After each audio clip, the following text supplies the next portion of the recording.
नमस्कार, आप देख रहे हैं हमारा एक खास शो। मैं हूं आपके साथ अनुराग दीक्षित। विजेता मोदी। जी हां, गुजरात विधानसभा चुनाव में बीजेपी ने रिकॉर्ड तोड़ जीत हासिल की है। तो इसके पीछे सिर्फ एक ही शख्सियत का नाम और काम है, और वो नाम है प्रधानमंत्री नरेंद्र मोदी का।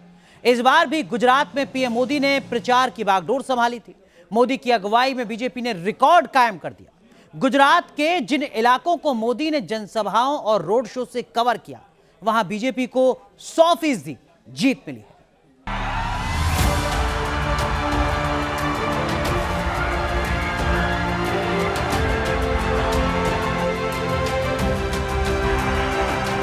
आप आश्वस्त रहिए, आपका ये चौकीदार पूरी तरह से चौकन्ना है। वे नामदार है और मैं कामदार। एक ऐसा व्यक्ति जो रेल के डिब्बे में चाय बेचता था।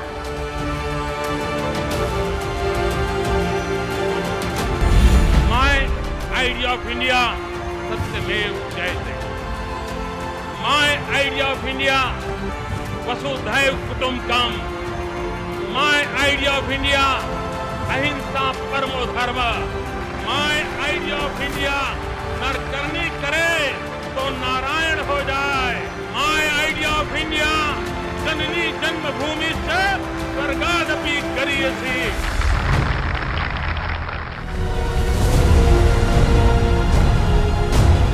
राष्ट्र सेवा का प्रण है, हर तरफ रण है। मजबूत इरादा, पक्का वादा। जिन मुसीबतों से जिंदगी जीनी पड़ी, मेरे नौजवान, आपको कभी भी ऐसी मुसीबतों से जिंदगी जीनी नहीं पड़ेगी। ये मैं करके दिखाऊंगा। ये मैं आपको विश्वास दिलाने आया हूं। व्यक्तित्व दमदार है, आवाज असरदार है। गरीब, दलित, वंचित, पिछड़े, आदिवासी सभी को आज लगता है कि भाजपा सरकार उनकी आवश्यकताओं और आकांक्षाओं दोनों की पूर्ति कर रही है। दृढ़ निश्चय है, जय है, विजय है। मोदी है तो जीत तय है।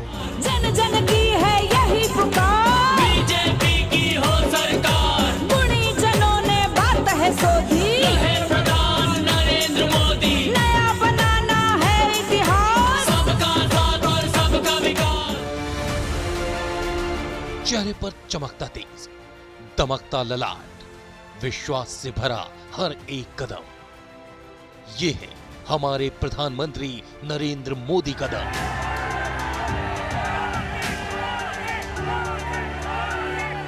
जिनका जमाना दीवाना है, बड़ी बड़ी महाशक्तियां जिनके आगे सजदे करती हैं।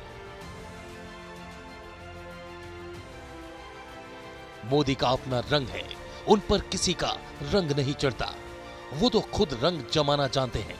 जिससे मिलते हैं वो उन्हीं के रंग में रंग जाता है, मोदी मय हो जाता है।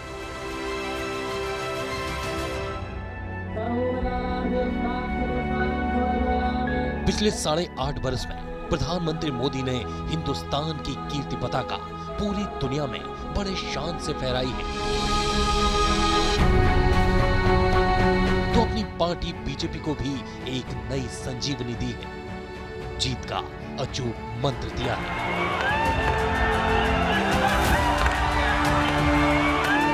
पिछले 27 साल से गुजरात में बीजेपी की सरकार है, और गुजरात के इस विधानसभा चुनाव में बीजेपी की बम्पर जीत के साथ लगातार 32 साल तक बीजेपी सरकार की गारंटी हो गई है।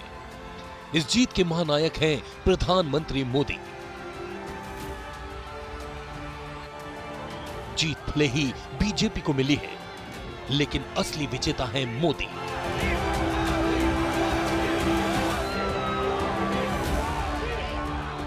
भारत अमृत काल में प्रवेश कर चुका है।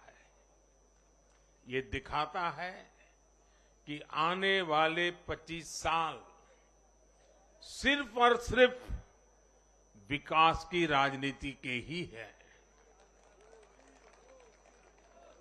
भाजपा को मिला जन समर्थन नए भारत की आकांक्षाओं का प्रतिबिंब है। नरेंद्र मोदी देश के प्रधानमंत्री हैं, तो इसके साथ ही खुद को वो बीजेपी के कार्यकर्ता की तरह देखते हैं। करीब 4 दशक तक उन्होंने खुद को पार्टी में खपाया है। संघर्ष की आग में दबकर मोदी कुंदन की तरह निखरे हैं। विजय पथ पर बीजेपी का जो अश्वमेघ आज सरपट दौड़ रहा है, उसे रफ्तार दी है मोदी ने। गुजरात में पिछले 27 साल से बीजेपी का जो राज चल रहा है, 80 के दशक में उसकी स्क्रिप्ट खुद नरेंद्र मोदी ने लिखी थी। तब वो पार्टी के कार्यकर्ता थे, साथ ही कार्यकर्ता को जीत का मंत्र देते थे, नए नए नारे गढ़ते थे। जो अच्छे स्लोगन्स जो है ना देना, वो नरेंद्र भाई की एक बड़ी खासियत है। तब उन्होंने एक जबरदस्त स्लोगन दिया था, एक गुजराती में, एक राखवा भारत ने, वोट आपो भाजप ने। बहुत ही कैची स्लोगन था। उसके साथ ही उन्होंने एक स्लोगन दिया था, बस हवे तो भाजप। मतलब अब भाजपा को ही आप एक विकल्प के रूप में चुने। गुजरात की प्रजा कांग्रेस के शासन से त्रस्त हो चुकी थी। मोदी ने गुजरात में कांग्रेस सरकार के खात्मे का प्रण लिया था। उनके पास जीत का पूरा रोड मैप तैयार था। साथियों के साथ मिलकर पार्टी का संघर्ष पथ तैयार कर रहे थे। हर कार्यकर्ता को जीत के लिए प्रेरित कर रहे थे। 87 के चुनाव के पहले 2-3 महीने पहले भारतीय जनता पार्टी में महामंत्री के नाते, संगठन महामंत्री के नाते उन्होंने कार्यभार संभाला। उन्होंने मुझे एक बार बुलाया, चुनाव नजदीक था, चुनाव आ रहा है, क्या सोचा है? टिकट विकेट तो आप अच्छी तरह से बांटेंगे। बोला टिकट बांटने से नहीं होगा, जीतेंगे कैसे? मोदी जब तक संगठन में रहे, उन्होंने न सिर्फ संगठन को मजबूत किया, न सिर्फ संगठन का विस्तार किया, बल्कि देश भर में घूम घूम कर वो कार्यकर्ताओं की बैटरी भी चार्ज करते रहे। 90 के दशक की शुरुआत में ही उन्होंने गुजरात की सत्ता में कांग्रेस को बेदखल करने का खाका तैयार कर लिया था। 14 मार्च 1995 को केशुभाई पटेल की गुजरात के मुख्यमंत्री के तौर पर शपथ के साथ मोदी का एक प्रण पूरा हो गया था। गुजरात में मोदी युग की आहट ने दस्तक दे दी थी। देश में नारा लगता है, मोदी है तो मुमकिन है। उनकी इस इमेज के पीछे है उनकी कड़ी मेहनत और साधना। शुरू में मोदी संघ के प्रचारक थे, बीजेपी में आम कार्यकर्ता की तरह काम किया, संगठन मंत्री बने, राष्ट्रीय महासचिव भी बने, पूरे देश में घूमे मोदी। उन्होंने कार्यकर्ताओं की कीमत पहचानी, बूथ लेवल तक कार्यकर्ताओं की भागीदारी के लिए नारा दिया, एक बूथ 10 यूथ। मोदी चुनाव को विज्ञान मानते हैं और सही मायने में चुनावी विज्ञान के वो सबसे बड़े वैज्ञानिक भी हैं।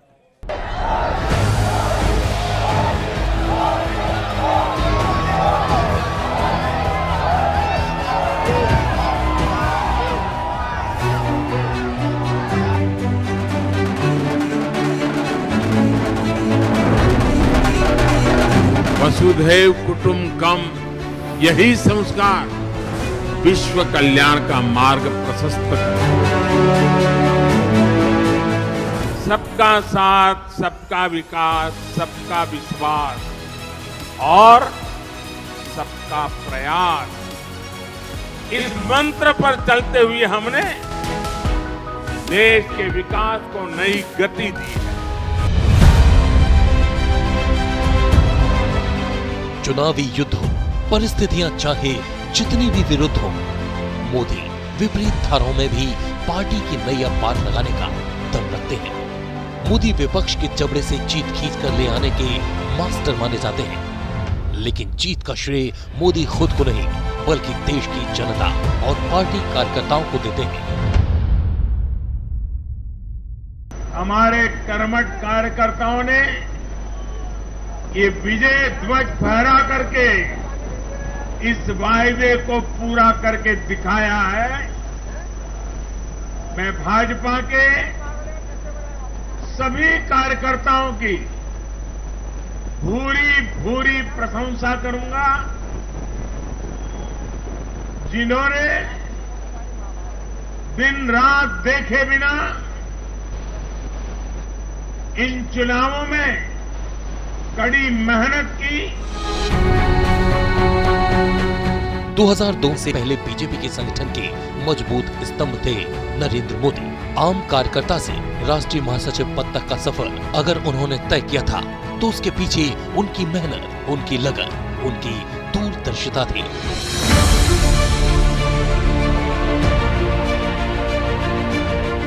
कार्यकर्ताओं को संगठित करना और उनके भीतर जोश और जज्बा भरना और उन्हें वक्त से पहले सावधान करना मोदी से बेहतर कोई नहीं जानता।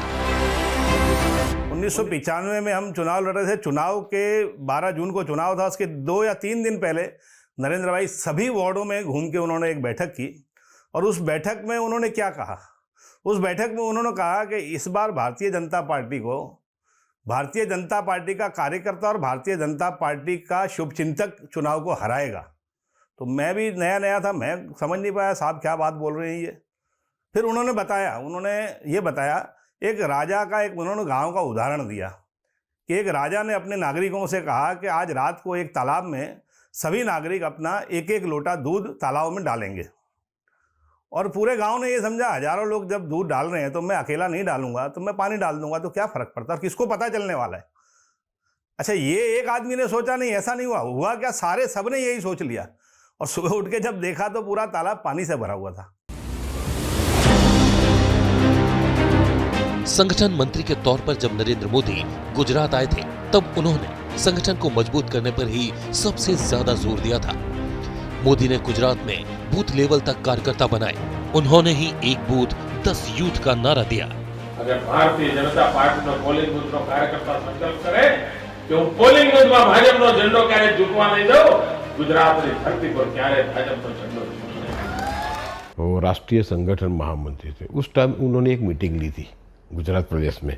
उस टाइम उन्होंने बोला था 1 बूथ 10 यूथ, 1 बूथ 10 यूथ।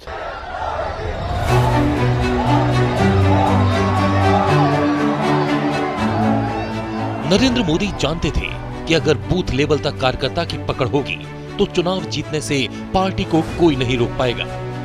बात 1995-96 की है। चंडीगढ़ लोकसभा सीट बीजेपी के लिए कई दशक तक पहेली बनी थी। बीजेपी ने नरेंद्र मोदी को चंडीगढ़ का प्रभार दिया था। मोदी ने वहां शानदार चुनावी प्रबंधन किया, नारा दिया कि बूथ जीता, इलेक्शन जीता। वो हमेशा एक ही बात कहते थे हमें संगठन के अंदर कि यदि बूथ हम जीत लेते हैं तो हम पूरी विधानसभा क्षेत्र जीत लेते हैं। इसलिए वो संगठन पे ज़्यादा ध्यान देते थे। बूथ तक हर कार्यकर्ता को कहते अपने उसके नाम से वो पुकारते थे और कहते थे उनसे ना, गांव में हो चाहे शहर में हो, उनके घर पे खुद जाओ, खुद मुलाकात करो, उनके साथ रहो, जिससे कि अपने ये फैमिली मेंबर की तरह हम काम करते हैं। नरेंद्र मोदी चुनाव लड़ने और जीतने को विज्ञान मानते हैं। उन्होंने चंडीगढ़ प्रभारी रहते इसे साबित किया। 1996 लोकसभा चुनाव में नरेंद्र मोदी ने चंडीगढ़ बीजेपी संगठन में कुछ चीजें सुनिश्चित की। बूथ में कम से कम 11 कार्यकर्ताओं की टीम होनी चाहिए। बूथ के भीतर 2 लोग हों, एक रिलीवर हो और दूसरा अटेंड करने वाला हो। एक कार्यकर्ता बाहर टेबल पर हो, पर्चियां जमा करने के लिए अलग कार्यकर्ता हो।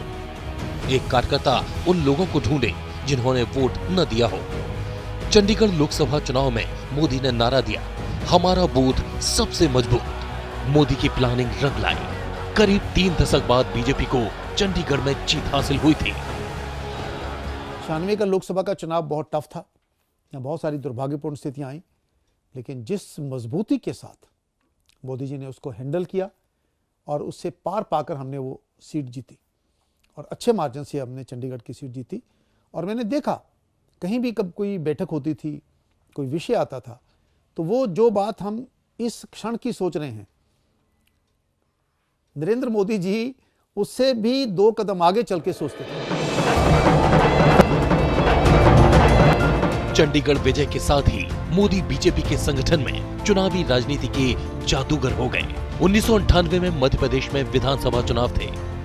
10 साल से दिग्विजय सिंह की अगुवाई में कांग्रेस की सरकार चल रही थी। बीजेपी ने नरेंद्र मोदी को मध्य प्रदेश की कमान सौंपकर उन्हें प्रभारी बनाया। मोदी ने सभी 320 विधानसभा सीटों पर पूर्णकालिक कार्यकर्ताओं को लगाया, उनकी मीटिंग ली और उन्हें नया नाम दिया, विजय व्रती। मध्य प्रदेश में 10 साल बाद बीजेपी की सरकार बनी। तो जब चुनाव सामग्री भेजने के लिए बात आई तो हम 50 झंडे हर विधानसभा क्षेत्र में दे रहे थे, पार्टी के झंडे। उन्होंने मुझे संख्या पूछी, मैंने उनको बताई तो उन्होंने कहा 50 झंडे एक विधानसभा क्षेत्र में, ये कोई चुनाव लड़ने का तरीका है क्या? ऐसे जीतते हो क्या? और उन्होंने 2 बातें हमको गरम गरम भी कही।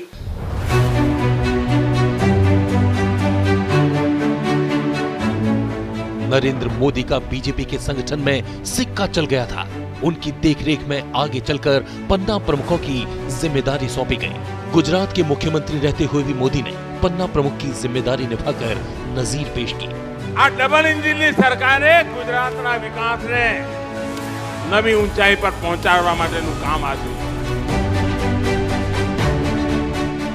यही नहीं, कार्यकर्ताओं की आपस में मुलाकात हो, इसके लिए भी तरह तरह के आइडियाज उनके दिमाग में आते रहते थे। मोदी जी को गांधीनगर मिलने गए थे, एक बैठक थी और उसमें सब उन्होंने बुलाया था। तो फिर उन्होंने बोला कि आप लोग कितने बार मिलते हो? तो हमने बोला कि ऐसा कोई प्रोग्राम होता है तो उसके बारे में डिस्कस करते हैं। तो उन्होंने बोला ऐसा नहीं, आप लोग ऐसा करो कि हर महीने में एक बार मिलना रखो और ऐसा करो कि उसको टिफिन बैठक बना दो। और टिफिन बैठक में क्या करने का कि सबको अपने घर से खाना लाने का और सबको साथ मिल के खाने का और अपना खाना शेयर करने का। चुनाव में कार्यकर्ताओं की ताकत क्या होती है, बूथ मैनेजमेंट क्या होता है, ये मोदी ने सभी सियासी पार्टियों को सिखाया।